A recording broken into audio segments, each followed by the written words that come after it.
আল্লাহর নবী সর্বশেষ নবী, এটা যে মানে না, কোরআন এবং হাদিস দ্বারা স্পষ্ট ঘোষণা, তারা কাফের। সুতরাং যারা মানবে না, এই দাবি যারা করবে, তারা তো কাফের, যে আল্লাহর নবীর পরে আরো নবী আসবে। যারা এটা বিশ্বাস করবে তারাও কাফের, যারা খতমে নবুয়তকে বিশ্বাস করে না তারাও কাফের। প্রিয় ভাইরা আমার, আল্লাহর নবীর খতমে নবুয়তের এই চাদর নিয়ে যারা টানাটানি করে, আল্লাহর নবীকে যারা শেষ নবী মানে না, আমাদের দাবি সংসদে আইন পাশ করে কাদিয়ানীদেরকে অমুসলিম ঘোষণা করতে হবে, অমুসলিম ঘোষণা করতে হবে।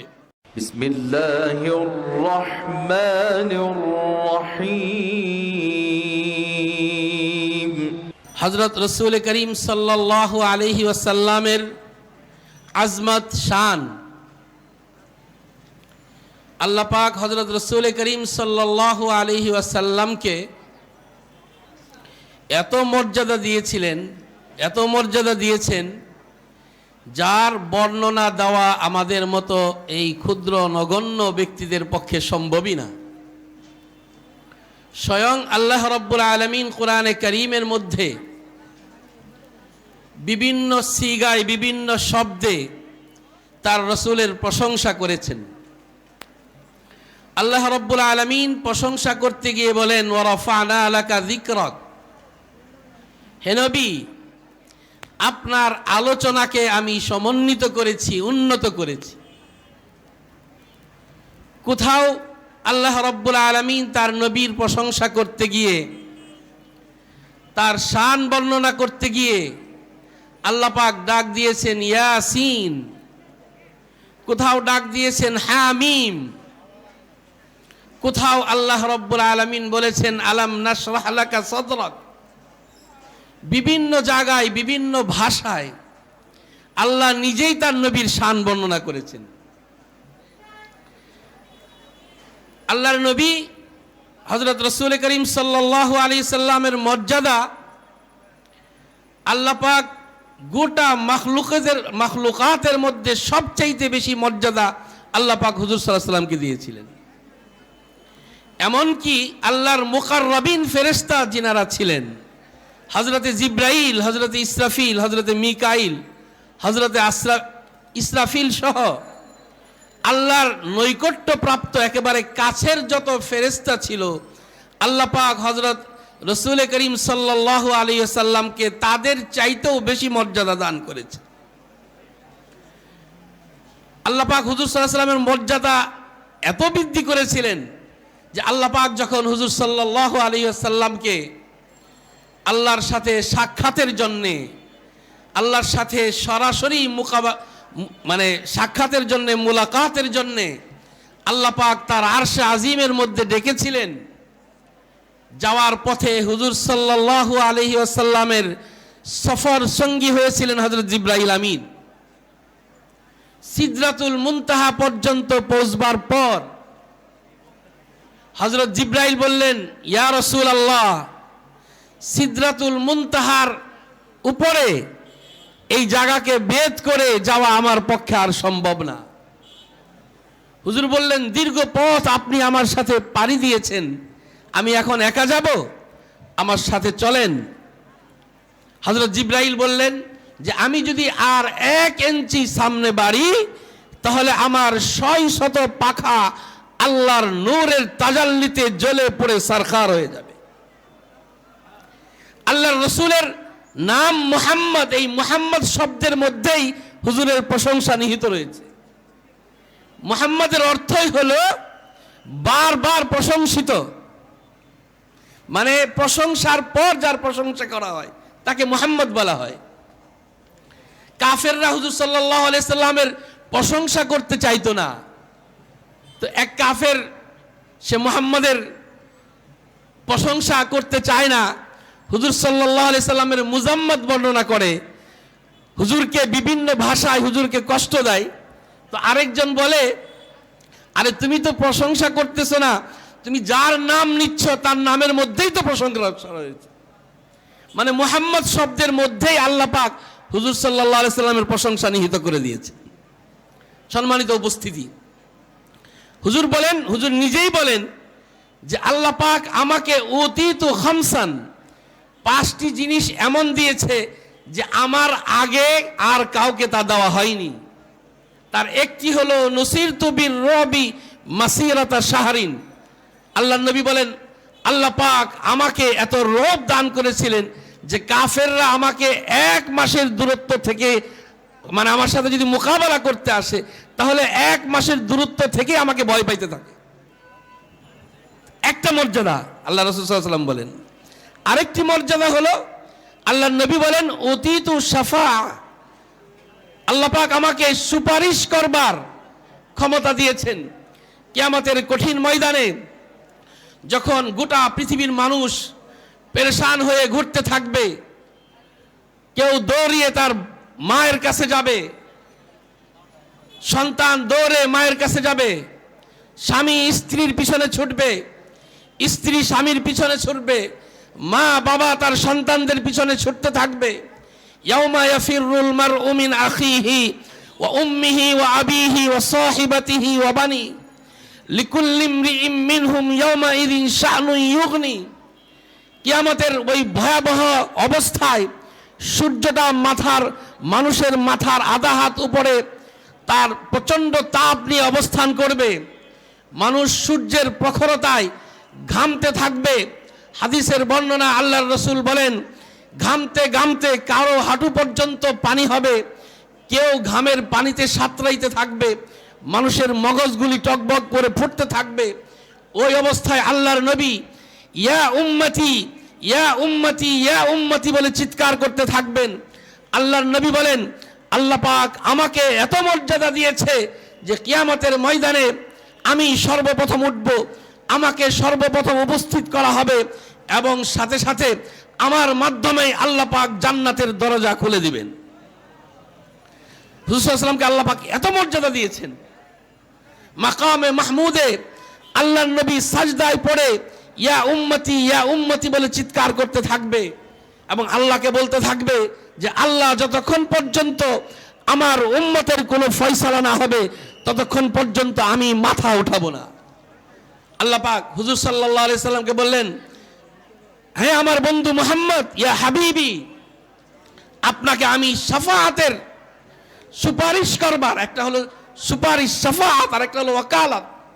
ওয়াকালাত মানে ওকিল, ওকিল তার মুয়াক্কিলের পক্ষে যুক্তি তর্ক দিয়ে তার নির্দোষিতার প্রমাণ করতে চায়। আর শাফাআতের অর্থ হচ্ছে যে আমি যার ব্যাপারে সুপারিশ করব তার মধ্যে দোষও থাকতে পারে, দোষ থাকা সত্ত্বেও আমি তার জন্য সুপারিশ করছি, এই জন্য তুমি তাকে মাফ করে দাও। আল্লাহর নবী কিয়ামতের ময়দানে উম্মতের জন্য শাফিউল মুজদাবিন হিসেবে অভিভূত হবেন। লক্ষ লক্ষ উম্মতকে আল্লাহর নবী সুপারিশ করে তার জান্নাতের ফয়সালা করে দিবেন। হাদিস শরীফে এসেছে আল্লাহর নবী বলেন যে আল্লাহ পাক আমাকে কিয়ামতের ময়দানে 2টা জিনিসের ইখতিয়ার দিয়েছিলেন। একটি হলো সুপারিশের ইখতিয়ার, আরেকটি হলো যে হে আমার নবী, হে আমার হাবিব, আপনাকে আমি ঘোষণা দিচ্ছি আপনার অর্ধেক উম্মতকে নিয়ে আপনি জান্নাতে চলে যান। আরেকটি আপনার ইখতিয়ার হলো আপনি সুপারিশ করে যাকে খুশি তাকে নিয়ে জান্নাতে প্রবেশ করবেন। আল্লাহর রাসূল বলেন আমি কিন্তু অর্ধেক উম্মতকে জান্নাতে নিয়ে যাওয়ার সেই ঘোষণা আল্লাহ প্রদত্ত সেই ইখতিয়ার গ্রহণ করি নাই, বরঞ্চ আমি সুপারিশ করে আমার উম্মতকে জান্নাতে নেওয়ার সেই ইখতিয়ার গ্রহণ করেছি। এই জন্য দুনিয়াতে যারা আল্লাহর রাসূল সাল্লাল্লাহু আলাইহি সাল্লামকে মহব্বত করবে, যারা হুজুর সাল্লাল্লাহু আলাইহি সাল্লামকে ভালোবাসবে, যারা আল্লাহর নবীর আদর্শকে ধারণ করবে, যারা সুন্নতকে লালন করবে, কিয়ামতের ময়দানে আল্লাহর নবী সুপারিশ করে তাদেরকে জান্নাতের ব্যবস্থা করে দিবেন। সম্মানিত উপস্থিতি, তো বলতেছিলাম আল্লাহর নবীর শান, আল্লাহর নবীর আজমত আমার মতো ক্ষুদ্র মানুষ বর্ণনা করার ভাষাও আমার নেই। আল্লাহ পাক রাহমাতুল লিল আলামিন বানিয়ে পৃথিবীতে পাঠিয়েছিলেন। ওমা আরসালনাকা ইল্লা রাহমাতাল লিল আলামিন। আল্লাহর নবী গোটা পৃথিবীর জন্য, গোটা মাখলুকের জন্য রহমত ছিলেন, মানুষের জন্য রহমত ছিলেন, প্রাণী জগতের জন্য রহমত ছিলেন, বাচ্চাদের জন্য রহমত ছিলেন, সব ধরনের চতুষ্পদ জন্তুর জন্য রহমত ছিলেন এবং আখলাকের মূর্ত প্রতীক ছিলেন। বুইসতুনি উতাম্মিমা মাকারিমাল আখলাক।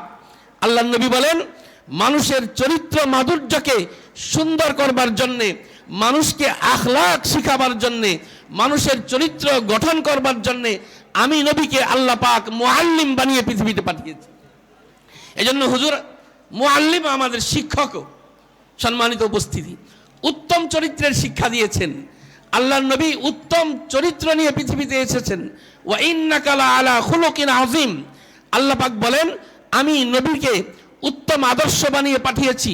সুতরাং পৃথিবীর মানুষ ভালো করে শুনে রাখো, তোমরা যেই সমস্ত কাজই করো, তুমি যদি দেশের রাষ্ট্রপ্রধান হও, তোমার জন্য আমি মুহাম্মদুর রাসূলুল্লাহ সাল্লাল্লাহু আলাইহি ওয়াসাল্লামকে আদর্শ বানিয়েছি।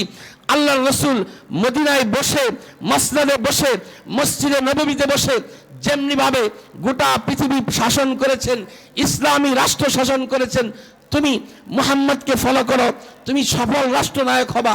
তুমি যদি একজন ব্যবসায়ী হও, তোমার ব্যবসা কিভাবে পরিচালিত হবে, আল্লাহর রাসূল সাল্লাল্লাহু আলাইহি ওয়াসাল্লামকে তুমি ফলো করো, তাহলে তোমার ব্যবসায় তুমি সফল হবে। সম্মানিত ভাইরা, চকবাজার এলাকা, ব্যবসায়ী এলাকা, অনেকেই মনে করে ব্যবসার মধ্যে শরীয়তের বিধান আবার কিসের? শরীয়ত তো মসজিদে, শরীয়ত তো নামাজের মধ্যে, শরীয়ত তো রোজার মধ্যে, হজের মধ্যে, জাকাতের মধ্যে। না, ইসলাম একটি পরিপূর্ণ জীবন ব্যবস্থা। ইসলাম পরিপূর্ণ জীবন ব্যবস্থা। আপনার প্রত্যেকটা কাজের মধ্যে শরীয়তের হুকুম আপনার পিছু করছে। আপনি ব্যবসা কিভাবে করবেন? আহাল্লাল্লাহুল বাইআ ওয়া হাররামার রিবা। কোরআনে স্পষ্ট করে আল্লাহ পাক ঘোষণা দিয়েছেন, আমি ব্যবসাকে বৈধ করেছি কিন্তু সুদকে হারাম করে দিয়েছি। অত্যন্ত আফসোসের সাথে বলতে হয়, আজকে আমাদের গোটা অর্থ ব্যবস্থা সুদে নিমজ্জিত, সুদ দ্বারা ঢেকে গিয়েছে। আর আমরা সুদকে মনে করি এটা হালাল, বৈধ মনে করি, সুদকে বৈধ মনে করি।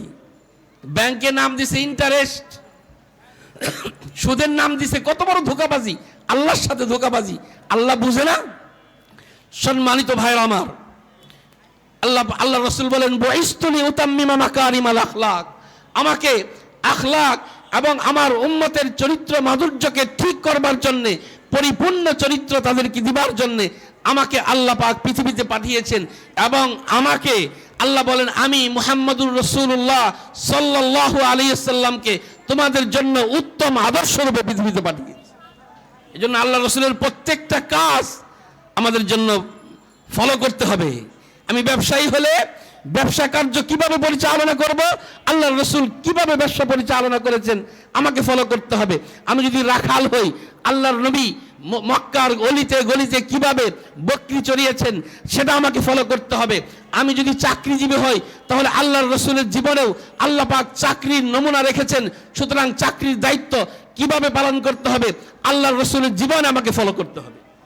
মানে চরিত্র মাধুর্যের উত্তম নমুনা।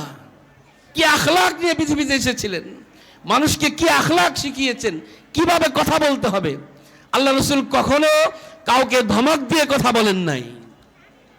হযরত উম্মুল মুমিনিন হযরত আয়েশা সিদ্দিকা থেকে বর্ণিত হাদিস, হযরত আয়েশা বলেন, আল্লাহর নবী আমাকে এবং তার কোন স্ত্রীকে কখনো ধমক দিয়ে কথা বলেন নাই। হযরত আনাস ইবনে মালিক রাদিয়াল্লাহু তাআলা আনহু থেকে বর্ণিত হাদিস সহিহ বুখারীতে এসেছে। হযরত আনাস ইবনে মালিক বলেন, আমি 10 বছর পর্যন্ত আল্লাহর নবীর সেবা করেছি, খেদমত করেছি। এই 10 বছরে একবারের জন্য আল্লাহর নবী কখনো আমাকে বলেন নাই, আনাস তুমি এই কাজটা এইরকম কেন করলা, আর এই কাজটা তুমি কেন করো নাই। কি আদর্শ ছিল!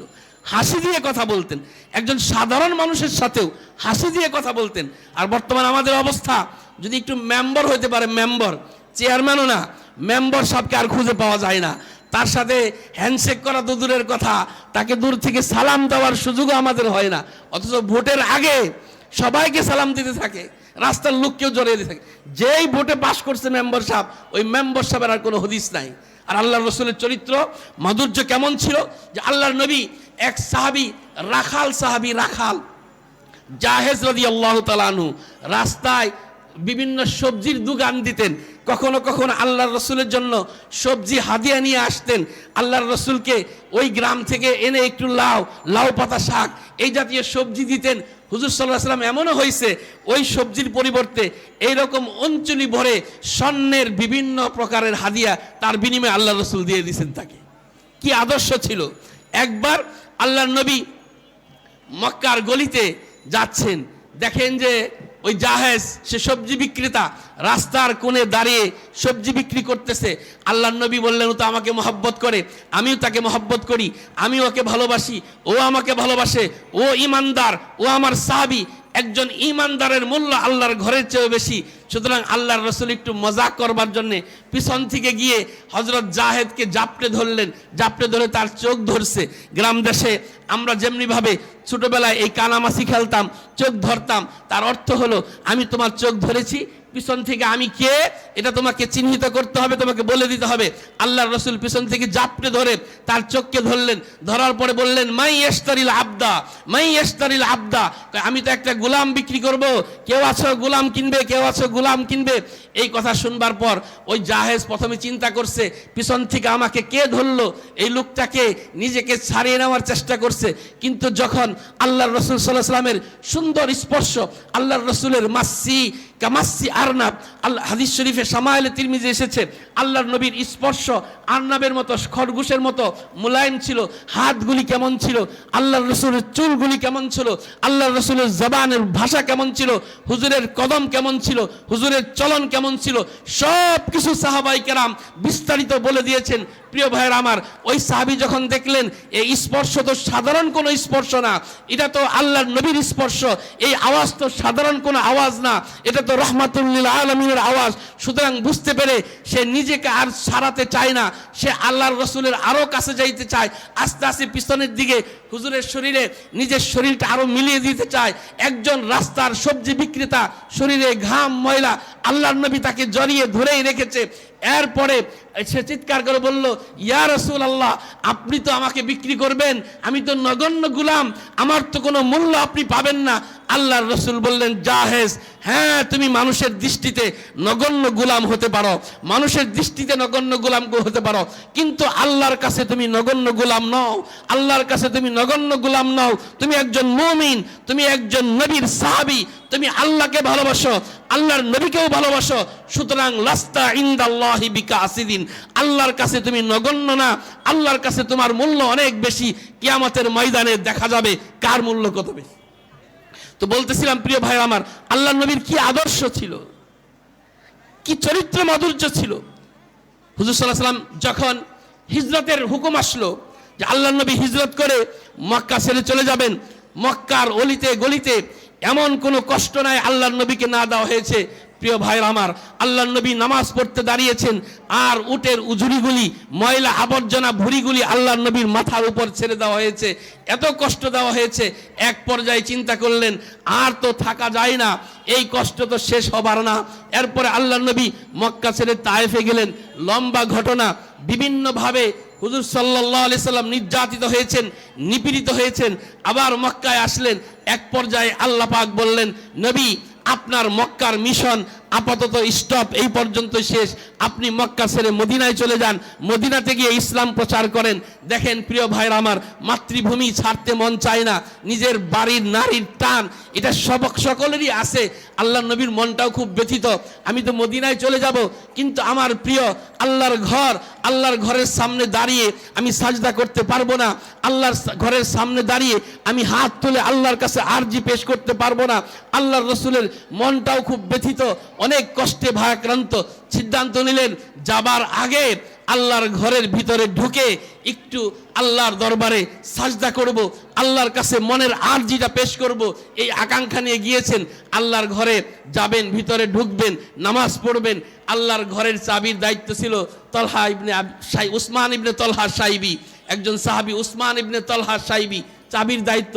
আল্লাহর নবী বললেন, উসমান ইবনে তলহা সাইবি, আমি আল্লাহর ঘরে ঢুকে শুধু 2 রাকাত নামাজ পড়ব, আমি চোখের পানি ছেড়ে দিয়ে আমার মনের আরজ আর আকাঙ্ক্ষা আল্লাহর কাছে পেশ করব, আমাকে একটু সুযোগ করে দাও। উসমান ইবনে তলহা সাইবি বললেন, না, এই সুযোগ তোমার হবে না, এই সুযোগ তোমার হবে না। আল্লাহর নবী বললেন, তুমি বলো কি? আমি তো এখানে দীর্ঘক্ষণ অবস্থান করব না। আল্লাহর ঘরের ভিতরে ঢুকে শুধু 2 রাকাত নামাজ পড়ব, চোখের পানি ছেড়ে দিয়ে একটু আল্লাহর কাছে আমার আরজি পেশ করব। উসমান ইবনে তালহা সাহেবী বললেন, না, যাওয়া যাবে না, যাওয়া যাবে না। তুমি আমাদের ধর্মে চুনকালি মারো, আমাদের খুদাদেরকে নিয়ে সমালোচনা করো, আমাদের ধর্ম নিয়ে সমালোচনা করো, আমাদের বাপ দাদার ধর্ম নিয়ে সমালোচনা করো, সুতরাং তোমাকে আল্লাহর ঘরে ঢুকতে দেওয়া হবে না। এটা নিষিদ্ধ জারি হয়েছে, নিষেধ করে দেওয়া হয়েছে। প্রিয় ভাইয়ের আমার, আল্লাহর নবী বললেন, উসমান ইবনে তালহা, এমনও সময় হতে পারে এই মক্কার ঘরের চাবি আমার হাতে থাকবে, আর তুমি সামনে দাঁড়িয়ে দাঁড়িয়ে আমার কাছে আরজু পেশ করবে। উসমান ইবনে তালহা সাহেবী বললেন, এইরকম চাপাবাজি ছাড়ো, এটা কোশ্চিন কালেও হবে না। মুহাম্মদ, তোমার কোনো ক্ষমতা নাই এই ঘর দখল করবার, এই ঘরের কর্তৃত্ব দায়িত্ব আমাদের হাতে। আল্লাহর নবী চোখের পানি ছেড়ে দিয়ে চলে গেলেন। দীর্ঘ 10 বছরের ইতিহাস, লম্বা ইতিহাস, গোটা পৃথিবীতে ইসলামের দাওয়াতকে ছড়িয়ে দিয়েছেন, ইসলামের মিশনকে গোটা পৃথিবী ব্যাপী ছড়িয়ে দিয়ে আবার 10,000 সাহাবায়ে কেরামের বড় জামাত নিয়ে 10 বছরের ব্যবধানে আল্লাহর নবী আবার মক্কায় প্রবেশ করলেন। মক্কা বিজয়ের সেই ক্ষণে, সেই লগ্নে আল্লাহর নবী যখন মক্কায় ঢুকলেন, প্রিয় ভাইরা আমার, মক্কার কাফেররা থরথর করে কাঁপতেছে আর রিপোর্ট নিচ্ছে যে মুহাম্মদুর রাসূলুল্লাহর কি অবস্থা, কি পরিমাণ সৈন্যবাহিনী নিয়ে এসেছে। হাদিস শরীফে এসেছে, বুখারীর রিওয়ায়াত, বুখারীর বর্ণনা, আল্লাহর নবী বলেন, আল হারবু খুদআতুন, আরে লড়াই হচ্ছে কৌশল।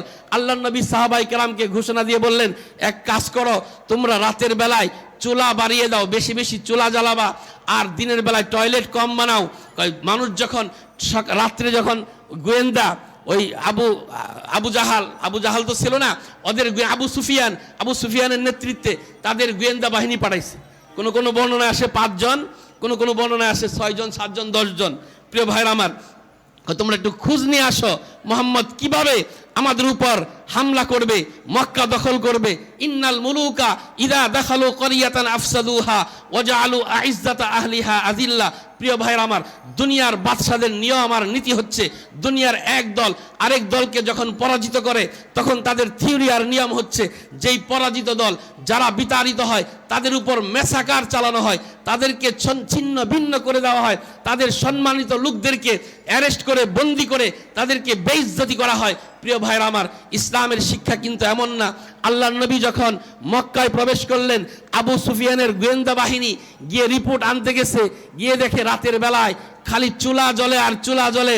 এইসা রিপোর্ট দিতেছে, কি বলো, অবস্থা তো বেগতিক। কয় মুহাম্মদুর রাসূলুল্লাহ বিশাল সৈন্যবাহিনী নিয়ে, প্রায় লক্ষাধিক সৈন্য নিয়ে, আসলে ছিল 10,000, কয় লক্ষাধিক সৈন্য নিয়ে মক্কায় আক্রমণ করবে, মক্কা জ্বালিয়ে পড়ে ছারখার করে দিবে, কোনো ঘর বাকি রাখবে না। এক রিপোর্ট। আবু সুফিয়ানের বিশ্বাস হয় না। এক কাজ করো, আরেকবার পাঠাইছে, তোমরা একটু যাচাই করে আসো। সকালে গিয়ে দেখে যে পায়খানায় শুধু লাইন আর লাইন। হায় হায়, এত বড় লাইন! পায়খানাগুলি বানাইছে, টয়লেটগুলি পাহাড়ের নিচে, আর চুলাগুলি বানাইছে পাহাড়ের উপরে। দেখছেন নি যুদ্ধ কৌশল? আসলে মারামারি করতে হবে এমন না। হাদিস শরীফে আসছে, লা তাতামান্নাউ লিকা আল আদুবি, যে দুশমনের মুখোমুখি হওয়ার তোমরা তামান্না করো না। দুশমনকে ভয় দেখিয়ে, ভীতি দেখিয়ে, যে আমাদের অস্ত্র কি? আমাদের অস্ত্র হলো, মুফতি আমিনুর রহমতুল্লাহ আলাইহি বলতেন, মুমিন কি শামশির আল্লাহু আকবার, মুমিন কি তাকরীর আল্লাহু আকবার। মুফতি আমিন বলতেন, একজন মুমিনের সবচাইতে বড় হাতিয়ার হচ্ছে নারায়ে তাকবীরের শামশির। মুমিনকে দেখলেই আল্লাহ নবী বলেন, নুসিরতু বির-রুব মাসিরাতা শাহরিন। হযরত উমরের নাম শুনলে এখনো বাতিল থরথর করে কাঁপে। দেখছেন নি, মুমিনের সবচাইতে বড় পাওয়ার হলো কালেমার পাওয়ার, তাওহীদের পাওয়ার। হুজুর সাল্লাল্লাহু আলাইহি ওয়াসাল্লাম নিজেই বলেছেন, লা তাতামান্নাউ লিকা আল আদুবি, তোমরা দুশমনের সাথে মুখোমুখি হওয়ার, মুখোমুখি লড়াইয়ের তামান্না করো না। তবে হ্যাঁ, ওরা যদি আসে তাহলে ছেড়ে দিয়ে কথা বলবে না। তো আবু সুফিয়ান যখন রিপোর্ট নিচ্ছে যে বিশাল বাহিনী, তো লক্ষাধিক বাহিনী, আবু সুফিয়ান নিজেই গিয়ে সারেন্ডার করছে। সারেন্ডার করে বলতেছে, মুহাম্মদ, অনেক ভুল করে ফেলেছি, আমাকে ক্ষমা করো, গোটা আরব জাতিকে ক্ষমা করো। আল্লাহ রাসূল সাল্লাল্লাহু আলাইহি ওয়াসাল্লাম বীরের বেশে যখন মদিনায় প্রবেশ করলেন, বিজয়ী বেশে, আল্লাহ রাসূল উটনির ওপর সওয়ার ছিলেন, মাথাটা হাদিসের বর্ণনায় সিরাতের কিতাবগুলি উঠান, দেখুন আল্লাহর রসুলের মাথা ওই উটনির মাথার সাথে প্রায় লেগে যায় অবস্থা। মানে আল্লাহর মুখে আল্লাহর প্রশংসা আর কালেমার ধ্বনি ছিল, আল্লাহর প্রশংসা তাহমিদ আর হামদের ধ্বনি দিয়ে মক্কায় প্রবেশ করলেন। উম্মে হানির ঘরে গিয়ে 8 রাকাত নামাজ পড়লেন।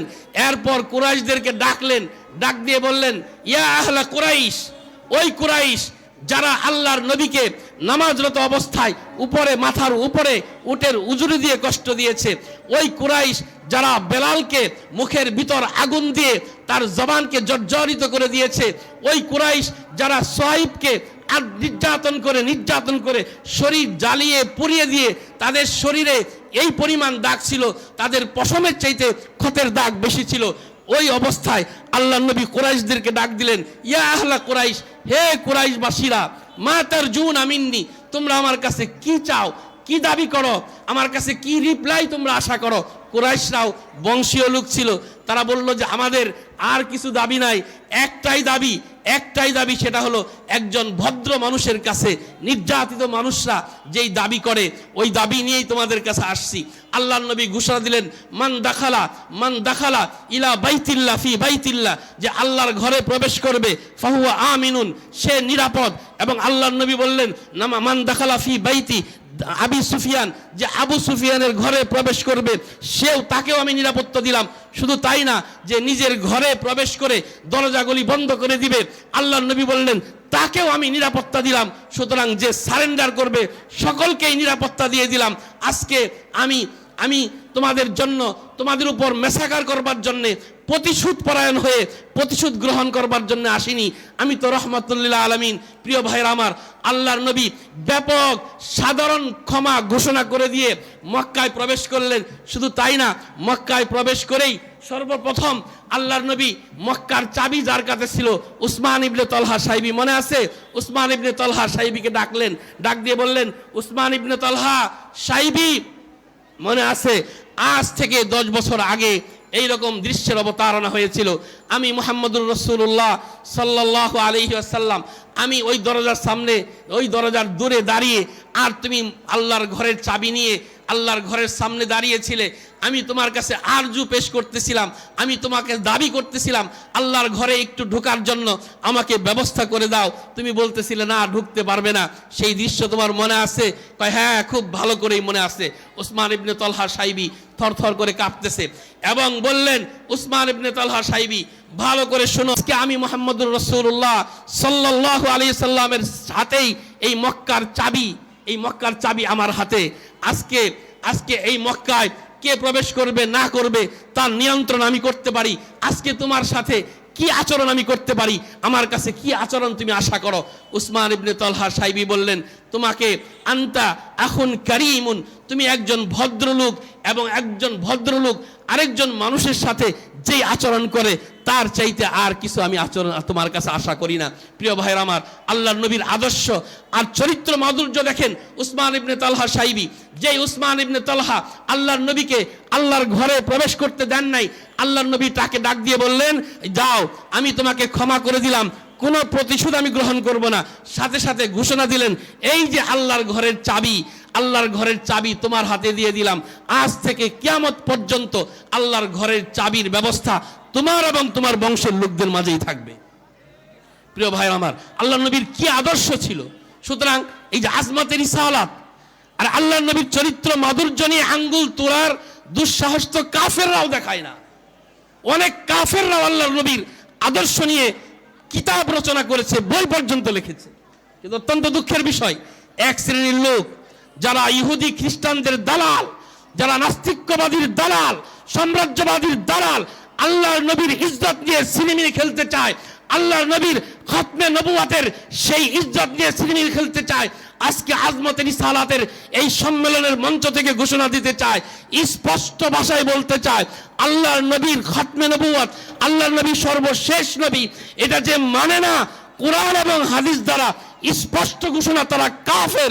সুতরাং যারা মানবে না, এই দাবি যারা করবে, তারা তো কাফের। যে আল্লাহর নবীর পরে আরো নবী আসবে, যারা এটা বিশ্বাস করবে তারাও কাফের, যারা খতমে নবুয়তকে বিশ্বাস করে না তারাও কাফের। প্রিয় ভাইরা আমার, আল্লাহর নবীর খতমে নবুয়তের এই চাদর নিয়ে যারা টানাটানি করে, আল্লাহর নবীকে যারা শেষ নবী মানে না, আমাদের দাবি সংসদে আইন পাশ করে কাদিয়ানীদেরকে অমুসলিম ঘোষণা করতে হবে, অমুসলিম ঘোষণা করতে হবে।